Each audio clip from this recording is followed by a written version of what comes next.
Dear students, আসসালামু আলাইকুম। তোমাদের জীবন ও জীবিকা বইয়ের নতুন আরও একটা অধ্যায় শুরু করতে যাচ্ছি। অধ্যায়টির নাম হচ্ছে কেয়ার গিভিং 2, স্কিল কোর্স 2 এর কেয়ার গিভিং 2। আমরা গত 3টা ভিডিও আপলোড করছিলাম গত অধ্যায়ের উপর, যেটা ছিল স্কিল কোর্স 1, ইকোটোর গাইডিং। ইকোটোর জিনিসটা আসলে কি, ইকোটোর গাইডিং কিভাবে করা যায়, কিভাবে আমরা করতে পারি, এই সব কিছু আলোচনা ছিল। তোমরা মিস করে থাকলে অবশ্যই দেখে আসতে পারো। ডেসক্রিপশন বক্সে প্লেলিস্টের ফুল লিঙ্ক দেওয়া আছে।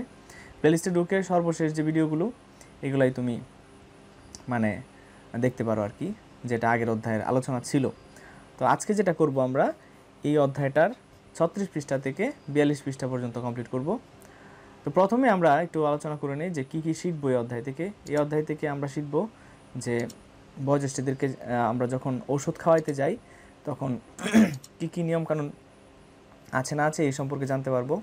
আমরা রক্তচাপ নির্ণয় করতে পারবো, রক্তের গ্লুকোজ পরিমাপ করতে পারবো। তারপরে হচ্ছে পালস রেট, এগুলা মানে কিভাবে গণনা করা যায় বা কাউন্ট করা যায়, এগুলো জানবো। রোগ প্রতিরোধ ক্ষমতা সম্পর্কে জানবো। পরিবারের প্রতিবন্ধী সদস্যদের জন্য আমরা যা করতে পারি, এই বিষয়গুলো এই অধ্যায়ে আলোচনা আছে। তো আমি শুরু করে দিই।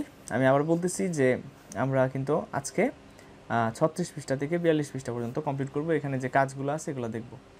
তো এখানে তোমরা দেখতে পাচ্ছ যে এই কোর্স শেষে তুমি কি কি জানতে পারবা, যে এখানে আলোচনা আছে মোটামুটি, তুমি জাস্ট পড়বা। তোমাকে অনেক কিছু করতে হবে অধ্যায়ে। এইখানে তোমরা দেখতে পাচ্ছ যে গ্লুকোজের পরিমাণ নির্ণয় করা হচ্ছে, ব্লাড প্রেশার নির্ণয় করা হচ্ছে, পালস রেট দেখা হচ্ছে, ইত্যাদি বিষয়গুলো এখানে দেখা হচ্ছে। তারপর হচ্ছে খাবার টেবিলে নানিকে আসতে সাহায্য করছে আফিয়া। ঠিক আছে, আমরা মুরব্বীদেরকে এভাবে সাহায্য করে থাকি, দাদা দাদি নানা নানি, অথবা কেউ যদি অসুস্থ থাকে তাহলে আমরা এইভাবেই সাহায্য করে থাকি। তো এখানে চরিত্র হচ্ছে আফিয়া। তা আফিয়া আজ খুব খুশি, কারণ একটু পরেই তার নানু আসবেন বাসায়। সারাদিন বসে গল্প করার একজন মানুষ পাওয়া যাচ্ছে। এ নিয়ে তার দাদিও বেশ উচ্ছ্বসিত। অবশেষে আফিয়ার কাঙ্ক্ষিত টিং টং কলিং বেল বেজে উঠল। এক দৌড়ে দরজা খুলে জাপটে ধরলো নানুকে। নানুর পান খাওয়া লাল টুটে স্বর্গীয় হাসি যেন। তো এই গল্পটা পড়বা তোমরা, এখানে অনেক সুন্দর সুন্দর মুহূর্ত আছে, যেটা পড়লে তোমাদের ভালো লাগবে। তোমরা যা করো এখানেও তা মানে ফুটে উঠছে আর কি। তো আমরা এখানে যেটা দেখতে পাচ্ছি 138 পৃষ্ঠাতে দলগত একটা কাজ, গ্রুপ ওয়ার্ক, বলছে যে আফিয়াদের পরিবারে কী কী মূল্যবোধ ও দৃষ্টিভঙ্গি রয়েছে যা আমাদের সবার অনুসরণ করা উচিত। তো এই কাজটা আমরা একটু দেখে নিব যে কিভাবে করা যেতে পারে। যে এখানে নমুনা দিয়ে দিছে 2-3টা, মানে এক্সাম্পল: অতিথিকে আন্তরিকভাবে স্বাগত জানানো, পরিবারকে ভালোবাসা, তারপর ডান পাশে আছে সবার পছন্দকে গুরুত্ব দেওয়া, পরিবারের সবাই মিলে খাওয়া, ইত্যাদি। তো এটার সলিউশনটা কেমন হবে একটু আমরা দেখে নিই। আমরা দেখো যে এখানে একটা নমুনা উত্তর দেওয়া আছে। আফিয়াদের পরিবারে যেসব মূল্যবোধ ও দৃষ্টিভঙ্গি রয়েছে যেগুলো আমাদের সবার অনুসরণ করা উচিত, সেগুলো হলো: অতিথিকে আন্তরিকভাবে স্বাগত জানানো, পরিবারকে ভালোবাসা, বড়দের সম্মান করা, অসুস্থদের সেবা করা, বড়দের আদেশ পালন করা, আত্মীয়দের সাথে সুসম্পর্ক রাখা, পারস্পরিক সৌহার্দ্যপূর্ণ আচরণ করা। তারপর কি এখানে দিল, নিয়মিত ওষুধ সেবনে সহযোগিতা করা, সবাই মিলে কাজ করা, বাবা মায়ের আদেশ পালন করা। অনেকগুলো এখানে দিছে, যে সবার পছন্দকে গুরুত্ব দেওয়া, পরিবারের সবাই মিলে খাওয়া, ছোটদের স্নেহ করা, সবার সাথে হাসি মুখে কথা বলা, ছুটির দিনে পরিবারের কাজে সময় দেওয়া, আত্মীয়দের খোঁজ খবর নেওয়া, অসুস্থ হলে ডাক্তার দেখানো, ডাক্তারের পরামর্শ অনুযায়ী রোগীর পরিচর্যা, কোনো কাজে সবার অংশগ্রহণ নিশ্চিত করা, বাবা মায়ের নিষেধ মেনে চলা। অর্থাৎ এইখানে আমরা যদি একটু ধর্মীয় দৃষ্টিকোণ থেকে এখানে দেখি, তাহলে মানে তুমি বড়দের সম্মান করলে তুমি সম্মান পাইবা। আর এইখানে যা যা লেখা আছে সব কিছুই কিন্তু আমাদের নবীজি মোহাম্মদ সাল্লাল্লাহু আলাইহি সাল্লাম আমাদেরকে শিক্ষা দিয়েছেন, যে বড়দেরকে সম্মান করো, অসুস্থদের সেবা করো, পারস্পরিক প্রতিবেশীদের খবর নাও, পারস্পরিক মানে সৌহার্দ্যপূর্ণ আচরণ করো, আত্মীয়দের খবর নাও, আত্মীয়দের সাথে সুসম্পর্ক রাখো, ছোটদের স্নেহ করো। নবীজির একটা সুন্নতি বটে এটা, যে আত্মীয়দেরকে মানে দেখতে যাওয়া, খোঁজখবর নেওয়া, ঠিক আছে। এবং নবীজি ছোটদেরকে স্নেহ করতেন। তো কেউ যদি নবীজিকে ফলো করে যা সব হয়ে যায়, এখানে আর কিচ্ছু থাকে না। তো এখানে ধর্মীয় দৃষ্টিকোণ থেকে তুমি করলে, নিয়ত করলে অনেক সব পাইতে পারো। যাই হোক, আমরা আবার একটু বইয়ে ফেরত যাই। তারপরে এখানে একটা একক কাজও আছে 139 পৃষ্ঠাতে, একক কাজ, যে আমাদের পরিবারে কি কি মূল্যবোধ ও দৃষ্টিভঙ্গি মেনে চলি। এখানে লিখতে বলছে পরিবারে আমরা যেসব মূল্যবোধ ও দৃষ্টিভঙ্গি মেনে চলি। তো আমরা এটা একটু দেখি যে পরিবারে আমরা যেসব মূল্যবোধ ও দৃষ্টিভঙ্গি মেনে চলি, যেমন প্রথমে হচ্ছে শ্রদ্ধাবোধ, বাবা মা ও পরিবারের বড়দের শ্রদ্ধা ও সম্মান করি। ছোটদের স্নেহ, পরিবারের ছোটদেরকে স্নেহ করি। অতিথিদের সম্মান, মেহমান আসলে তাদের আগমনে খুশি হই, তাদেরকে সম্মান করি ও যথাযথ আপ্যায়ন করি। আপ্যায়ন বানানটা হচ্ছে স্বরে আ, পয় জফলা আকার অ দন্তন্য। তারপর হচ্ছে অসুস্থ, বৃদ্ধ ও প্রতিবেশীদের সেবা করা। আমাদের পরিবারের কেউ অসুস্থ হলে এই তোমাদেরকে বলি যে লেখাগুলো একটু ঝাপসা, বাট আমি তো পড়ে দিচ্ছি, সমস্যা হওয়ার কথা না। তার সুচিকিৎসার ব্যবস্থা করি। আর তোমাদের এখানে যদি ঝাপসা লাগে তাহলে তোমরা রেজুলেশনটা বাড়ায় দিবা ইউটিউবের থেকে যে। এবং বৃদ্ধ ও দুর্বল কিংবা প্রতিবন্ধীদের চলতে ফিরতে সাহায্য সহযোগিতা করি। প্রত্যেক সদস্যদের পছন্দ ও মতামতের প্রতি গুরুত্ব, যে কোনো কাজ, খাবার দাবার ইত্যাদির ক্ষেত্রে পরিবারের সদস্যদের মতামতকে গুরুত্বের সাথে বিবেচনা করি। পরিবারের সময় দেওয়া, আমাদের পরিবারের প্রত্যেক সদস্যই পরিবারে যথাসম্ভব সময় দেওয়ার চেষ্টা করি। পরিবারের যে কোনো কাজ সকলে মিলে করার চেষ্টা করি। এই ছিল কাজ নাম্বার 2 এর সমাধান, নমুনা সমাধান আর কি। তোমরা তোমাদের মতো করে লিখবা, মডিফাই করবা, হুবহু না দেওয়ার জন্য সবসময় বলে থাকি যেটা এটা একটা আনসার। আচ্ছা, তারপরে হচ্ছে এখানে অনেক কথাবার্তা আছে, একটু পড়বা। 40 পৃষ্ঠাতে আমরা দেখতে পাচ্ছি যে ওষুধ সেবনের নিয়মকানুন। প্রত্যেকটা ওষুধ খাওয়ার জন্য চিকিৎসকের পরামর্শ অর্থাৎ প্রেসক্রিপশন ফলো করা উচিত। তো প্রেসক্রিপশন ফলো করেই খাওয়ার সিস্টেমটাই আসলে নিয়মকানুনের ভিতরে যেভাবে বলা আছে। খাওয়ার আগের ওষুধ অবশ্যই আগে খাইতে হবে এবং পরের ওষুধ অবশ্যই পরে খাইতে হবে, নাহলে কিন্তু ওষুধের কার্যকারিতা থাকবে না। আচ্ছা, এখানে বলছে যে 7ম শ্রেণীতে আমরা ডাক্তারের পরামর্শ বা চিকিৎসাপত্র অনুযায়ী রোগীকে ওষুধ সেবনে সহায়তা করার অল্প কিছু নিয়ম শিখেছিলাম। এবার আমরা আরও একটু বিস্তারিত শিখব। এখানে দাদিকে ওষুধ সেবনে সহায়তা করা হচ্ছে। তো মানুষ যখন আসলে বৃদ্ধ হয়ে যায় তখন কিন্তু আসলে অনেক কিছু নিজে নিজে করতে পারে না, তাদেরকে একটু সাহায্য করা লাগে। তো সব মানুষই আসলে বেঁচে থাকলে বৃদ্ধ হবে, এই জন্য সব তরুণ, যুবক, কম বয়সী যারা আছে সবারই কী করা উচিত? বড়দেরকে সাহায্য করা উচিত, কারণ তুমি বেঁচে থাকলে এক সময় কী হবা? বৃদ্ধ হবা। তো এখানে কিছু নিয়ম কানুন আছে, যেমন হাত জীবাণুমুক্তকরণ। ওষুধ খাওয়ার আগে রোগীর হাত ভালোভাবে ধুয়ে নিতে হবে। শুধু রোগীর হাত না, যে ওষুধ খাওয়াবে ওর হাতটাও ধোয়া উচিত না, মানে ধুতে হবে, একবারে ধুতে হবে, মাস্ট। উচিত পরে আগে ধুইতে হবে। সঠিক ওষুধ, এবার চিকিৎসকের নির্দেশনা অনুযায়ী চিকিৎসাপত্রে মানে প্রেসক্রিপশনে লিখিত ওষুধের সঙ্গে ফার্মেসি থেকে আনা ওষুধ ভালোভাবে মিলিয়ে নিতে হবে। আর এটা কিন্তু খুবই গুরুত্বপূর্ণ। অনেকে উল্টাপাল্টা ওষুধ খেয়ে ফেলে, এতে করে দেখা যায় যে ওষুধটা ভালো হচ্ছে না। তারপর ওষুধের মেয়াদগুলো দেখে রাখা উচিত, যে কোনটা মেয়াদ উত্তীর্ণ হয়ে গেছে। অবশ্যই মেয়াদ উত্তীর্ণ হয়ে গেলে কি খাওয়া যাবে না। তারপর ওষুধের ডোজ, রোট ও সময়, কখন, মানে সকাল, দুপুর, রাতে কখন কতটুকু খাওয়া উচিত, সব কিছু কিন্তু কোথায় লেখা থাকে? এই প্রেসক্রিপশনের মধ্যে লেখা থাকে। এখানে একটা প্রেসক্রিপশনের নমুনা দেওয়া আছে। যদিও আমাদের দেশে এইরকম প্রেসক্রিপশন এখন মানে করা হচ্ছে মোটামুটি বিভিন্ন জায়গাতে, একেবারে কম্পিউটারাইজড। হ্যাঁ, কম্পিউটারে লিখে প্রেসক্রিপশনটা প্রিন্ট করে দিয়ে দিচ্ছে।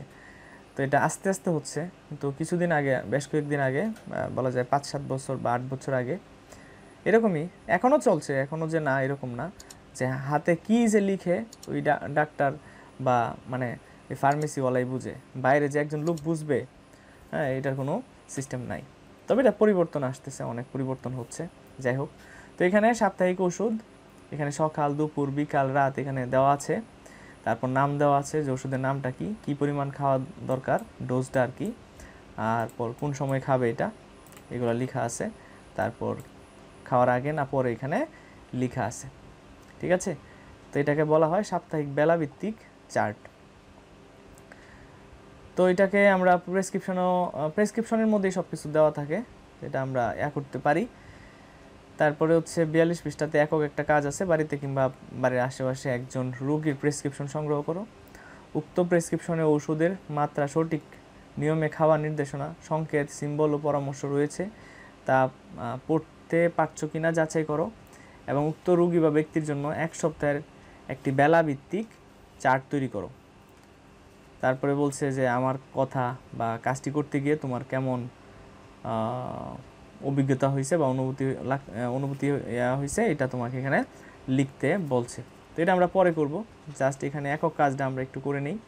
একক কাজটা করার পর বাকিটুকু আমরা করব ইনশাল্লাহ। দেখো যে এই যে এইটার মতোই, এই যে সাপ্তাহিক বেলাভিত্তিক চার্ট, এটার মতোই একটা চার্ট আমরা এখন দেখব।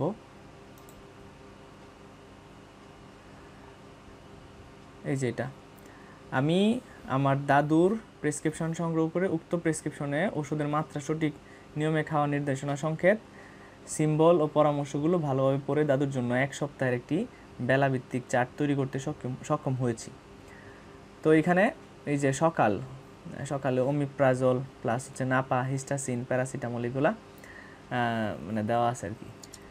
তো ডোজ 1টি করে খাইতে হবে। সময় হচ্ছে 7:30-এ, খাবার আগে। ওমিপ্রাজল মানে গ্যাসের ট্যাবলেট, এগুলা কি করতে হবে? খাওয়ার আগে। আর এই যে হিস্টাসিন, প্যারাসিটামল এগুলা খাবার পরে চলবে। তারপর হিস্টাসিন মূলত এই যে সর্দি বা নাকের মধ্যে সুরসুরি, পানিটা নিয়ে আসলে এটা খায়। আরও কিছু কার্যকারিতা আছে। তারপর 1টি করে 2টার সময় খাইতে হবে ভরা পেটে 7 দিন। তারপর হিস্টাসিন, প্যারাসিটামল 1টি করে, সময় 5টা, ভরা পেটে 7 দিন। ওমিপ্রাজল প্লাস নাপা, হিস্টাসিন 1টি করে 38 মিনিটে, খাবার আগে এবং খাবার পরে। খাবার আগে হচ্ছে গ্যাসের ট্যাবলেটটা ওমিপ্রাজল, এটা খাওয়ার আগে, আর বাকিগুলো হচ্ছে কি খাবার পরে। তো এটা হচ্ছিল একটা সাপ্তাহিক বেলাভিত্তিক চার্ট। মাসিকও বানানো যেতে পারে, সমস্যা নাই। তো সাপ্তাহিক পারলে মাসিক পারা যাবে। তারপরে হচ্ছে আমরা একটু নিচে যাই। তারপরে এই যে কাজটি করতে গিয়ে তোমার কেমন লাগছে, অনুভূতিটা কেমন, এটা একটু দেখা যাক। যে এইটা আর কি, আগেরটা হচ্ছিল এইটা। আচ্ছা, তো এটা একটু দেখি আমরা কিভাবে করা যায়। যে বেলাভিত্তিক চার্ট করতে গিয়ে তোমার অভিজ্ঞতা বা অনুভূতি লেখো। এইখানে লিখবা, তোমার মন মতো লিখবা যে আমার তৈরিকৃত চার্ট অনুযায়ী ওষুধ সেবন করে দাদু সুস্থ হয়েছে, এর মাধ্যমে আমি সাহস সঞ্চার করেছি। যদি কারো ওষুধের চার্ট তৈরি করতে হয়, একইভাবে আমি অন্যদের জন্য একটি বেলাভিত্তিক, সঠিক এবং সাবলীলভাবে ওষুধের চার্ট তৈরি করতে পারবো এবং আমার বিশ্বাস তারা আমার তৈরিকৃত চার্ট অনুযায়ী ওষুধ সেবন করে উপকৃত হবে। সর্বোপরি এই সেবামূলক কাজটি করতে পেরে আমি ভীষণ আনন্দিত।